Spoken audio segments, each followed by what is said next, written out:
Un jardin clos, chargé de rêves, rien que lui seul, comme une sève.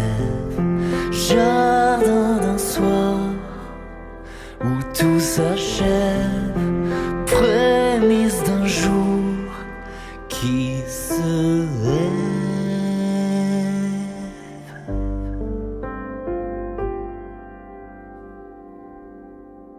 Ils sont venus, les deux amis, dans le silence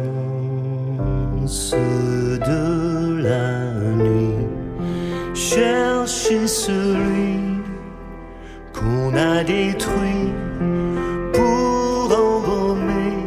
Bonjour et bienvenue à la paroisse Saint-Jean 23. Nous sommes heureux de vous accueillir, vous tous et toutes nos paroissiens, paroissiennes, mais aussi tous ceux et celles qui nous suivent sur le web.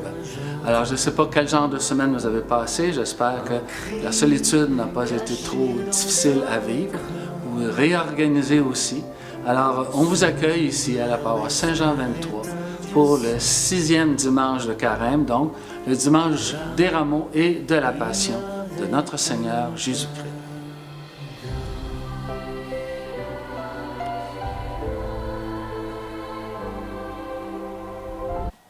Je suis vraiment heureux d'être avec vous par la voie du web. L'Évangile aujourd'hui nous propose un condensé, selon moi, de la vie de Jésus, qu'il va s'offrir comme homme à la grande miséricorde de Dieu, pour nous dire à chacun et chacune d'entre nous de quel amour nous sommes aimés. Ça commence par l'entrée à Jérusalem, dimanche des rameaux. Et cette année, nous n'aurons pas de rameaux, malheureusement. Les foules qui marchaient devant Jésus et celles qui suivaient criaient « Hosanna, Hosanna ». Ce qui veut dire simplement « Loué sois-tu, Seigneur, béni sois-tu ». Et ces foules-là le suivaient. On ne sait trop pourquoi elles le suivaient. Probablement parce qu'il a fait des guérisons, probablement parce qu'il était prophète à leurs yeux. Mais les gens attendaient certainement un Messie qui était plus glorieux que celui qui était monté sur un petit d'un âne, un ânesse. Alors, Jésus va donc entrer de façon glorieuse dans la ville de Jérusalem, ville de la paix, mais son sort est jeté. Il passera devant les grands de ce monde et il sera jugé et même condamné. Mais il entre malgré tout en gloire dans la ville de Jérusalem. Alors avant que Jésus donne sa vie librement, il a voulu réunir ses disciples et il a fait un repas.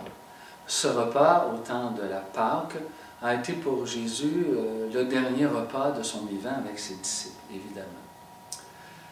Dans le repas, il y avait un dénommé Judas. Et on sait que Judas a livré Jésus pour 30 pièces d'argent, ce qui était l'équivalent de l'achat d'un esclave. Alors, en mangeant, Jésus a trempé en même temps que Judas sa nourriture dans le même plat, ce qui signifie en orient, oui, tu es mon ami, oui, je te considère comme une personne importante, tu es cher à mes yeux. Mais malgré tout cela, Judas s'en ira pour dénoncer Jésus. Et c'était au signe de son accolade, du moment où il l'a embrassé, que finalement, Jésus a été dévoilé à l'ensemble des gens.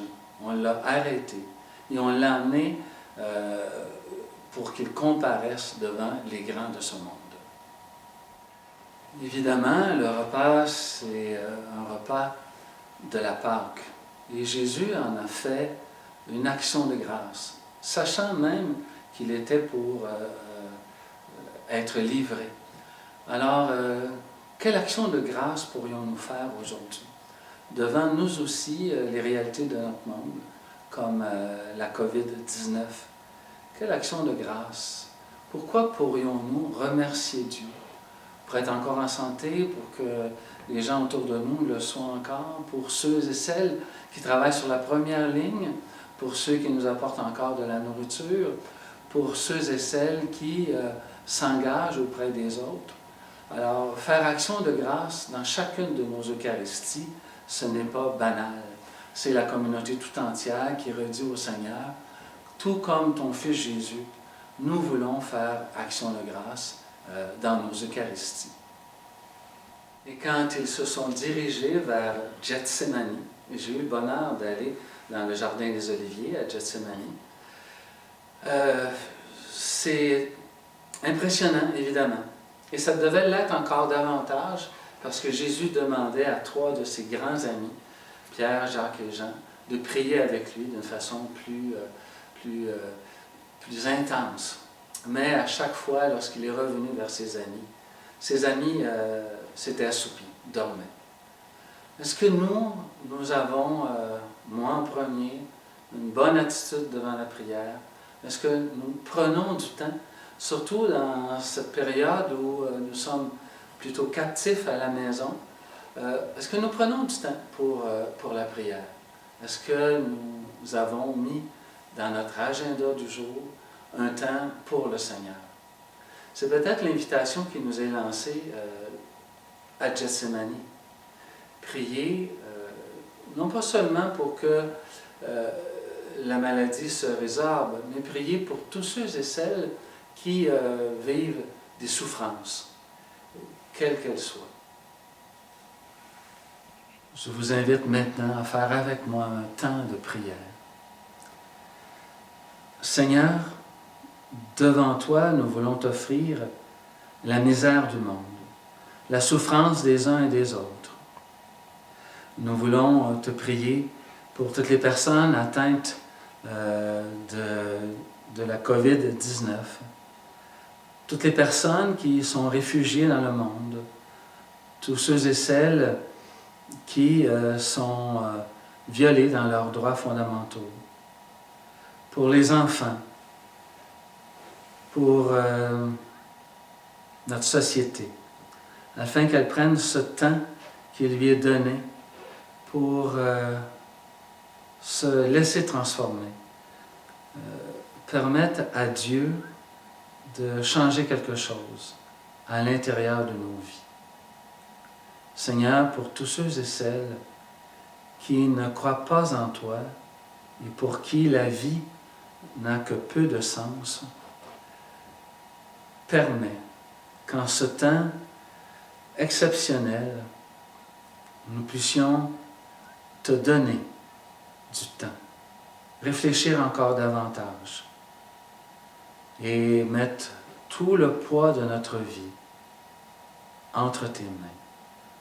Nous te le demandons, Seigneur, toi qui vis avec nous pour les siècles des siècles. Amen. Alors à tous et à toutes, je vous dis bonne semaine sainte.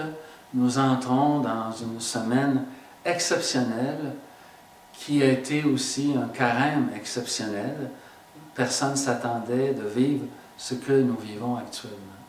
Mais cette semaine sainte, offrons-la au Seigneur. Je sais qu'il n'est pas normal de ne pas se rencontrer, de ne pas s'étreindre, de ne pas se demander des nouvelles les uns des autres. Gardons la distanciation physique, mais rapprochons-nous socialement. S'il vous plaît, mes frères et sœurs.